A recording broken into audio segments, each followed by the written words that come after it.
So amidst a pandemic, one of the biggest things that this pandemic has brought are a lot of changes, transitions in particular. And I wanted to kind of take a moment to ask and for you guys to think about to yourself and reflect, how many transitions have you personally experienced this year? Going back from March 2020 or maybe even February 2020 when information started coming down the pipeline to our schools and public systems. Maybe 5, maybe 10, maybe more. Now thinking about how many transition has your program experienced this year? Being from, I know my program personally went from seeing kids in person to no longer seeing kids in person, seeing then talking to them on the phone, and then we were able to see them on like Microsoft Teams, and then that wasn't allowed, so we had to see them in a different format, and more and more changes went by through the year. So just thinking about the amount of transitions. And Alone can be a lot. Miss Rojas made a comment. She said they've had many transitions from staying home to now teaching in person more than 8 times. Wow. Oh my gosh, thank you for sharing that. That is a lot of changes. In 1 year, we think about 12 months. So that's almost a shift every single month. And humans need to repeat things at least like 30 to 60 times to get used to them. So it sounds like you didn't even have a chance to get used to a change before then we had it move into another one. Thank you for sharing that. And so then thinking about all that transitions, what supports us during these transitions? And that's what we're going to be looking at. So one of the biggest things about transitions for young children, because they are facing them too. And unfortunately, a lot of times we may not realize the transitions that they're going through. Because we're the ones trying to make sure our system is still moving forward. So when they face transitions, though, there are a variety of emotions and experiences that they may have, including confusion about changes. Sometimes we think because kids don't have verbal abilities that they're not really making as much sense of what's going on. But that's not the case. They even without the verbal ability, there's a lot of cognitive processing going on. Having fear of the unknown, maybe excitement as they're beginning to see their friends and families and schools again. Maybe anxiety. We're actually getting a lot of anxiety. A study was shown that before it was like 1 in 5 kids, but now it's 1 in 3 kids are coming back with some mental health symptomatology. 1 in 3 kids, that's a lot. Also difficulty in adapting to changes, possibly trouble establishing new routines. Again, thinking about us and the parallel process, and you're like getting used to, for me, setting everything up in telehealth, and I'm like, okay, I'm good, I've got this, and then next week it's something different. So then we have to adjust again, and that takes a toll. We can do it, but it comes at a cost, which is usually energy. Difficulty, which then leads to difficulty in regulating emotions. That means the highs are harder to handle and the lows are harder to handle. So keeping it together is more difficult throughout the day. And then frustration as they adapt to the new ways of being in public spaces. You know, that increases the number of no's they hear and the numbers of we can't do that. And then, restrictions, and that is not what is natural to children. Children learn by exploring. And if we consistently say, no, you can't do that, no, that's not safe, it is going to, again, create more stress in their systems. Here's a slide on the different types of stress, since we're talking about changes and how the transitions can cause stress. We have positive in the blue ball on the left-hand side in the blue circle, positive stress.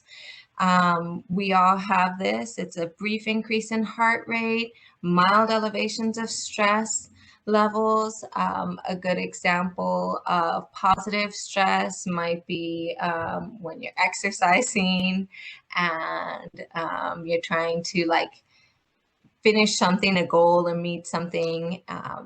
That's positive stress. A bit of positive stress might also be like going on a first date, having an interview.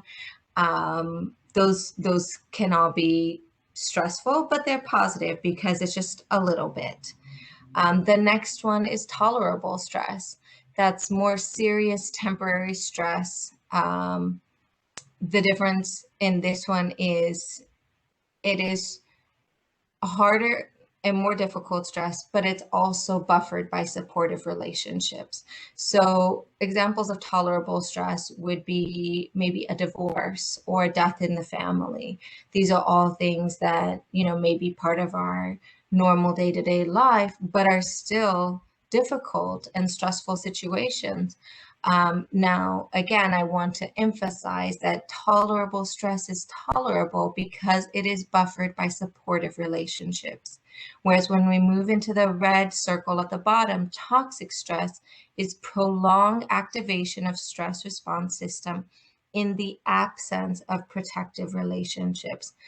So even a situation such as a divorce that in some situations could be tolerable can become toxic for an adult or a child if they are not supported and say then we don't have a place to stay that's safe, or I don't have enough income, so now this stress because they don't have that protective relationship, or I don't have someone to go to talk about this difficult situation.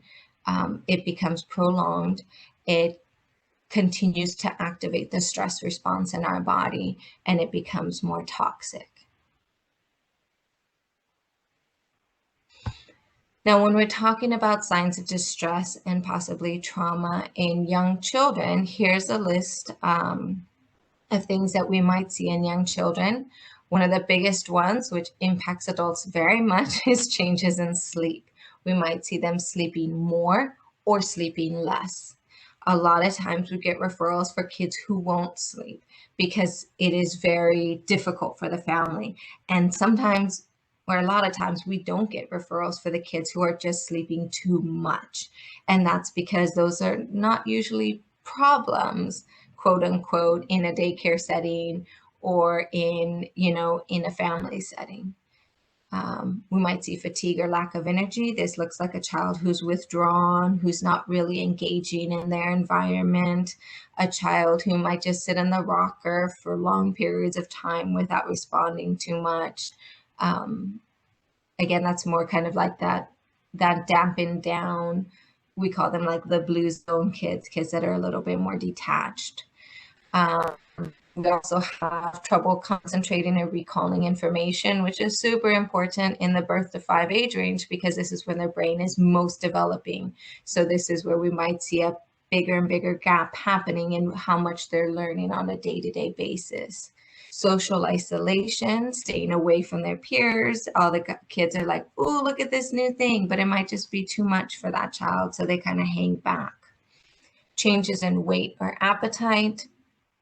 Could be eating more, eating less, maybe not as interested in food, or maybe just eating without seeing like any satiation cues, no ability to say, okay, that's enough. They just continue eating.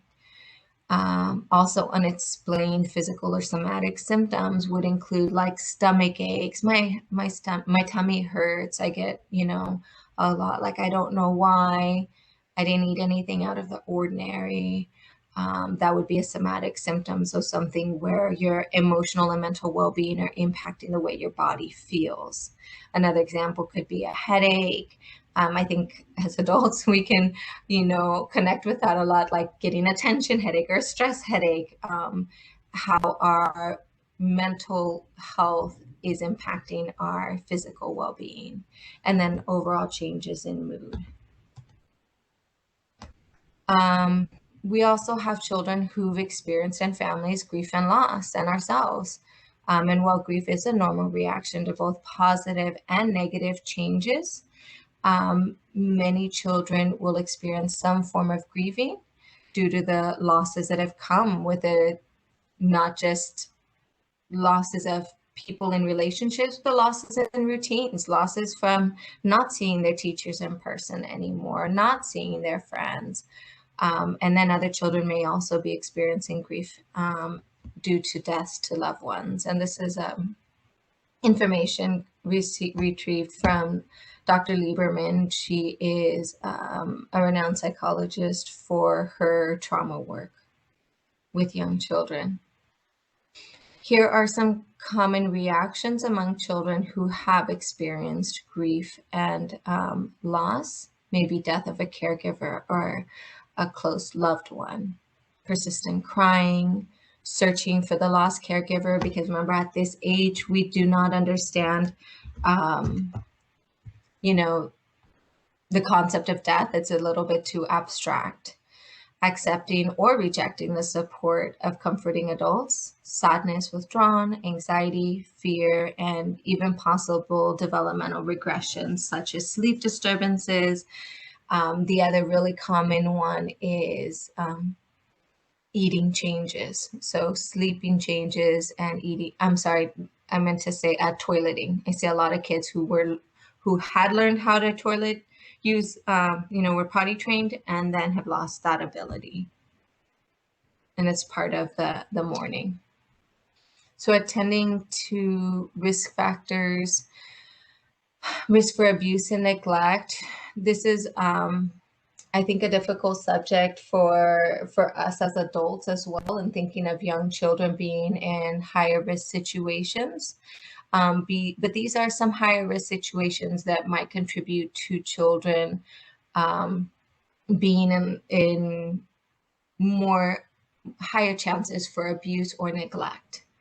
So parents with mental health challenges themselves, having a child with mental health or developmental challenges, parental stress, financial insecurity, interpersonal violence, domestic violence, difficult parent-child interactions. So that's just like the parent and the child just really are not clicking or have very different personalities. Parental substance use or abuse, lack of positive supports, and perceived lack of control. If we look at these bullets and then we put some bullets right next to them, what COVID has brought over the last year, alcohol sales and the use of marijuana have increased. I don't remember exactly how much, but at least twice as much. Whereas a lot of other sales went down, alcohol sales went up a great deal in this last year. A lot of isolation, a lot of financial stress, parental stress. So all of these risk factors have always been risk factors, but have been amplified so much during this crisis. This is an image of basically the previous slide. So if we imagine the available energy in the brain as a seesaw, the more stress we have, which you see in this arrow over here on the left, this is emotional processing. And the more stress that we have, the more it's going to reduce our conscientious thinking. So we call that, when I work with kids, as the wise mind and our lizard brain. So when we have a lot of stress, our wise mind kind of shuts down because our body is in stress mode, which means our brain is starting to retract to more like fight or flight response. So our conscientious thinking, our problem solving, our empathy, all of those things start shutting down. And that's the same for children. So the more stress that they're feeling, it's going to be harder for them to use their words. When we say you need to use your words, you cannot hit. Or if we're asking them to understand that there's a change in routine, again, we're asking them to process something when they may be in a more reactive mind frame. So when we're attending to children that may be at risk for abuse or neglect, or in a stressful situation where we think a child has come to us and has some signs of experiencing abuse or neglect, the first thing we need to focus on is stabilizing and regulating. So ensuring that we ourselves are a calm presence around the child and help them, as the next bullet point says, self-regulate, and show them ways to self-care. And Martina's going to get into some more specifics about that. Another way in promoting regulation and stabilization is by promoting predictability and differentiating the difference between predictability and rigid routines. Like it's 9 o'clock, we have to eat breakfast at 9. But the baby's like crying and crying, or the toddler's crying and crying. Yes, we eat breakfast next, and that's predictable. And we're going to attend to what is here first. So we're going to stabilize, regulate, help you calm your system, and then we will eat breakfast, because that's what we do after we do morning, check-ins. Next is listening for signs of frustration, anger, disconnecting, or fear. Listening for those words and even asking, do you feel safe, as a basic question. And checking in on basic needs, and providing resources when they need it, because part of this pandemic difficulties have been the fact that basic resources and basic supports are not as accessible, or I can say for us, the way we've been accessible to difficult situations has had to shift. So providing numbers to warm lines and hotlines, and we have some resources for you guys today on that. And of course, as mandated reporters, we all have to report any suspected abuse or neglect. And we can always call to consult first if we're not sure, and then they can take the report if we need to. If parents are unsure, again, giving them the warm line number and empowering them to say, we can ask to see what is okay and isn't okay, by talking to a peer advocate. So we want to start to look and zero in a little bit more on what factors promote what we call, resilience, which is what we're looking for in our kiddos to build as they're younger, to hopefully take into their adult lives, and also to help them in all of our settings, especially our child care settings and our early childhood settings. So protective factors are protective factors against, or that reduce the likelihood of abuse and neglect in a child's life. We can also think of protective factors as factors that support emotional resilience for our kiddos. So the 5 factors that have, per research, been shown to be supportive of children's resilience and to decrease the likelihood of abuse and neglect in a family are social connectedness, the social emotional competence of the child, the family being able to access concrete support in times of need, the resilience of their parents, and their parents' understanding of child development and knowledge. So we can dig into each of these briefly. When we talk about social connectedness, these are friends, neighbors, family members, and other community members who can provide emotional support and concrete assistance to that parent and that child. We know, especially during COVID, people's at least ability to be socially connected in person day to day suddenly was disrupted. And many of those social connections, if there is a loss of job for those parents, say, those connections may have actually just stopped completely abruptly. Other connections needed to be maintained at a distance, and that could be really difficult. So you may have seen some difficulty for your kiddos because their family's social support, and in our own personal lives, our social support networks shrunk. You may notice for some of your kiddos, and for those of you who are having kiddos in mind who are having an especially hard time thinking about these protective factors and thinking about what you know about the family, you may be able to start seeing areas in which certain families are not able to access these kinds of protective factors, and you may think about ways that in your setting you can support these. So social connectedness in your setting, that can look like if a kid's having a really hard time, being really mindful that even when we need to correct behaviors and even when we need to redirect children, maybe even if we need to give them timeouts, remove them from the social situations, for different reasons, discipline or other reasons, that we make sure that we welcome them back. That we're not worried about spoiling children through social connection, that the children who are having the hardest time actually are going to need the strongest connections, and the strongest capacity building for social connections and social emotional competence in your setting. So again, we can do what we need to do around discipline, around redirecting, but then make sure that when we're bringing them back, they're fully invited back and they feel like they belong in that space and that they're valued and cared about. That will also help increase the social emotional competence of children, right? One big piece of social emotional competence is recognizing our own behavior, making changes we need to make, and then being able to move away from any feelings of,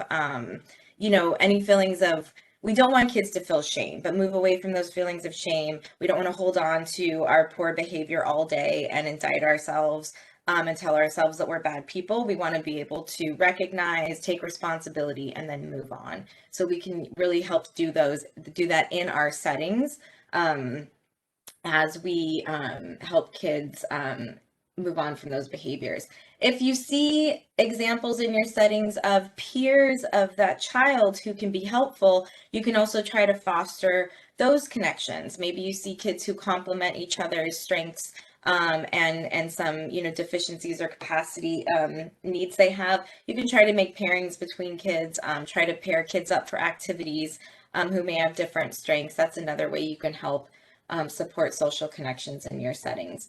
If you can provide concrete support for your families, that's wonderful. If you can help link them to resources, and encourage them to utilize resources for concrete financial needs, clothes, food, medical attention, please help do that. We know that your time is also stretched and limited, but of course, anything you can do to help your families connect with concrete support is really important if they're stressed out in those ways and it's affecting their kiddos.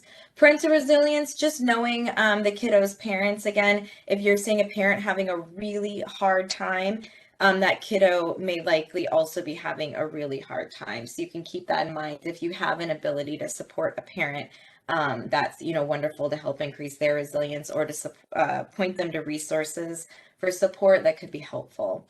And then knowledge of parenting and child development. The more parents know about basic child development, the more their expectations are in line with what their kiddos can do, and the less they're demanding more of their kiddos, and their kiddos are even developmentally capable of. So if you find a moment to help parents adjust their expectations, if you see that their expectations are unrealistic for that child, either for that child's age or based on what you know about that child's personal abilities, if there's any supportive way you can try to offer some help to parents to shift their expectations to reduce the amount of stress and negative attention that child's getting, you might see again some improvements in your setting. Okay, Amber, we can go on to the next slide. Thank you. So support during change. These are important points. We're going to reiterate them a little bit. Maintain routines as much as possible. Be aware that when your kiddos' routines are disrupted, they are going to have an adjustment period that can include regression, irritability, even outbursts. And if their personal life, their routines are very disrupted, you're probably going to see some difference in their behaviors and their mood in your setting. And we want to remember that, our kiddos are young. They are not going to be able to manage big upheavals in their personal life without it causing changes in our settings, and we can be there to support them. When we wonder what is going on with this child, then you can kind of follow that up in your mind with something's probably going on. They're probably too young to be able to manage what's going on, plus present their 100% perfect game face in my setting. I'm the adult, so I'm going to help them through this. Again, changes in behaviors and mood, as much as possible, provide predictability, provide comfort if you can, reassurance, understanding, and nurturance. We want to help children label their emotions and express their feelings. It can help reduce their confusion. Kids can be confused by their big feelings. They might not know why all of a sudden they're having an outburst simply because someone grabbed a block from them, or because their, favorite snack is not available. Maybe they didn't sleep well the night before. They're just having a little meltdown or a tantrum. They can be confused by it. Helping them understand that they're feeling something and that's fueling the behavior can go a long way, to helping everybody decide on, figure out how to problem solve. We want to practice mindfulness, and we're not saying you need to practice 45 minutes a day to be competent with children. Absolutely not. We're all pressed for time. Mindfulness can even just be a couple moments to recognize what's going on for you. Did you sleep poorly last night? Are you having some personal stress in your life?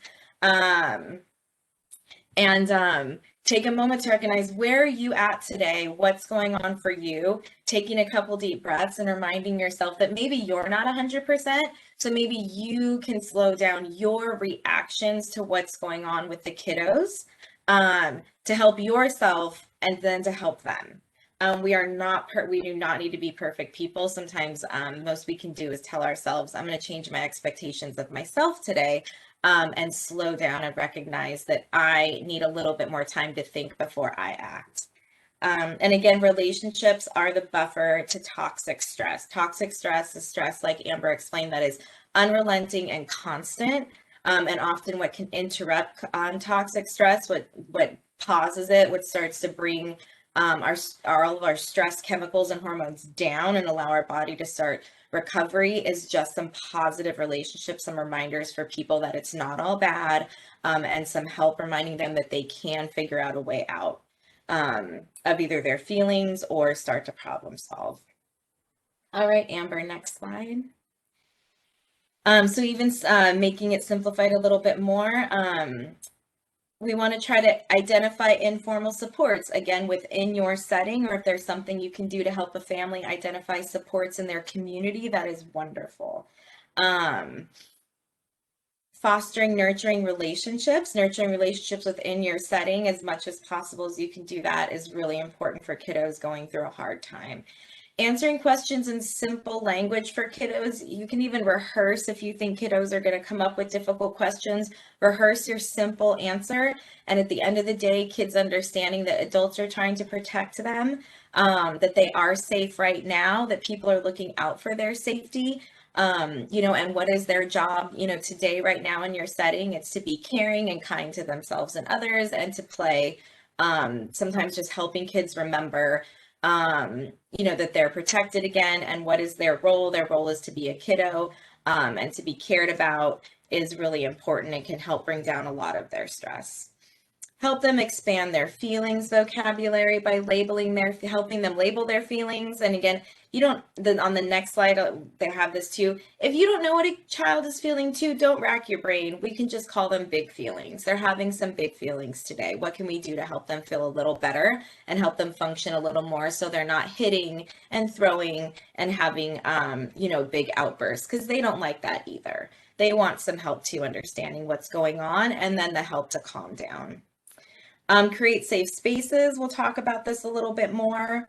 But is your space, is it a kind of a secure place? Is it a generally positive place for these kiddos? That's a safe space. Practice self-care for yourself, and then help the kids practice self-care. I'll talk a little bit about that more in the next slide. You can help kids create their story. What's going on for them? What's going on for them? They can you can have little book time, picture drawing in your settings, so they understand if they have big things to talk about, what's going on for them. Again, finding concrete resources can be helpful.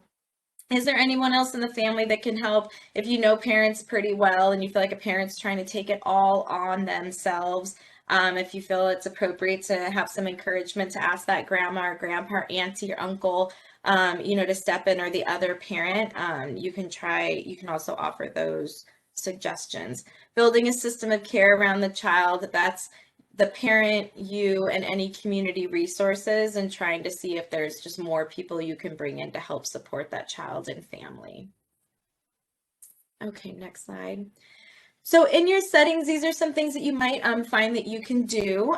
Creating a calm corner. So a calm corner would be different than timeout. The calm corner would be knowing a kid's having a hard time and they need some time to get grounded. So you want to make it doesn't need to be expensive. This doesn't require a lot, just a little place, a little space in your space that is comfortable, maybe has something nice to look at, has some soothing colors at least, just a place where a kiddo can sit. They can sit just even on a pretty little blanket, somewhere that's a little removed from activity to calm down and feel better when they need to, or when they need to withdraw. If you know a kid's going through a hard time, you can maybe even help spot, do they need to withdraw for a moment? Do they need a pause? Do you see them getting agitated? Do you see them on the verge of crying? Do they need some help recognizing, hey, it's okay, why don't you go, sit down, help yourself feel a little bit better, and then you can come back. A worry jar is something, if you'd like to try, you can try a worry jar or a feelings jar. Is a kid having a worry, or are they having a big feeling? They can draw a picture of their worry. They can write even just their name on a little piece of paper, their feeling on a piece of paper, or just you can say, fold the worry into the paper. We're going to put it in the paper with our brain, and we're going to fold it in there, drop it in the jar so you can focus on playing today. They can pick it up if they want to, but they probably won't remember it later. If there's an object from home they want, maybe especially if they're going through a really difficult time, and you have parents who are supportive, does a parent want to send a picture for them to look at, have a little note from the caregiver that they can look at, or the child can do a drawing themselves that might help them remember that they are loved, they are secure, and they're going to make it through today. And then linking feelings and behavior, we can do this. We can remember that outbursts, especially when they're out of proportion or unusual, maybe built up big feelings boiling over in your setting from things going on in that child's life, or demands on the child beyond their capacity. This could be simply the demands of a regular day if that child has not slept well, if that child has gone through something traumatic the night before, a parent getting arrested, parents getting in a huge fight, the death of a loved one, parents being very worried about a hospitalized loved one. That child, the regular routine could even be too much for that child that day to maintain, and they could be having outbursts or out of proportion reactions. So you can validate their feelings. Again, it just looks like you're having some really big feelings today, and offer alternatives for behavior. Let's take a break. Or let's do this more slowly if a child is getting really frustrated. Do you want to go sit in the calm corner? Do you want your little friend to go sit with you for a minute? Give the child time to calm down after outbursts, using for yourself, staying neutral and positive or supportive if you can, before addressing the behaviors and discipline if needed. Again, this helps remind the child that they're not bad for having feelings, but if you need to then point out behaviors after, the child also is not even going to be able to hear you talk about their behavior until they're calm and they feel better. It's not spoiling the child. It's giving the child time to feel their feelings and calm down before then addressing changes that you want to see. Providing co-regulation. Co-regulation means you are modeling for the child and providing, like an energy and modeling for them about how you would like them to be able to resiliently respond to their difficult feelings in difficult situations. So providing co-regulation, say less, especially while the child is still upset. And even after they are young, so we want to say less, provide a stable, calm presence throughout that tantrum, throughout that crying spell, maintain a neutral to positive facial expression when that child is ready to start making eye-to-eye contact or face-to-face contact. If a child believes that you can't tolerate their feelings, they probably won't be able to also. We need them to be able to tolerate their feelings more. It helps them get out of big feelings and outbursts faster. And to start being able, again, like Amber said, use their wise brain to look around and think, okay, what's actually going on? Is it really that bad? Am I safe? Am I secure? Can I move through this? And again, behavior change does not happen until the kids can't absorb behavior change ideas until they're calm anyway, and until they feel safe and secure. Group support, you can do an AM, PM check-in. My mom used to do this in her kindergarten group. Some of you might have, found out versions of this where you offer group support. You can ask kids, is anyone having any big feelings right now? You can let kids share. Sometimes kids will say, again, kind of big things. Yeah, last night my uncle got arrested. That was really scary. You can say things like, I'm sorry you felt scared. Thank you for telling us. We care about you. It does not require a big therapy session, especially for little kids. You can wrap it up pretty quickly. A kid can just say they're tired. A kid can say, I cut my finger. It hurts. We're sorry that your finger hurts. Thank you for telling us. We care about you. And you can teach kids some self-care. They're still going to need you. This is not something that we tell kids, learn this and then never ask for anything again. Not that I think anyone in this group would do this, but you can teach them self-hugs. They can do it in their little group chat. Give them yourself a self-hug. I'm okay right now. I'm safe right now. You can help them learn to do those things. Self-pats on the back. I'm doing a good job today. Were they having a hard time in the morning? In the afternoon, you can say, hey, why don't you give yourself a pat on the back? You're doing a really good job today after you had a hard morning. Again, that really helps kids. It helps lower their shame, lower their confusion about responses to their emotions, and learn that they can move through their emotions and then regroup and go back to, somewhat their higher level functioning.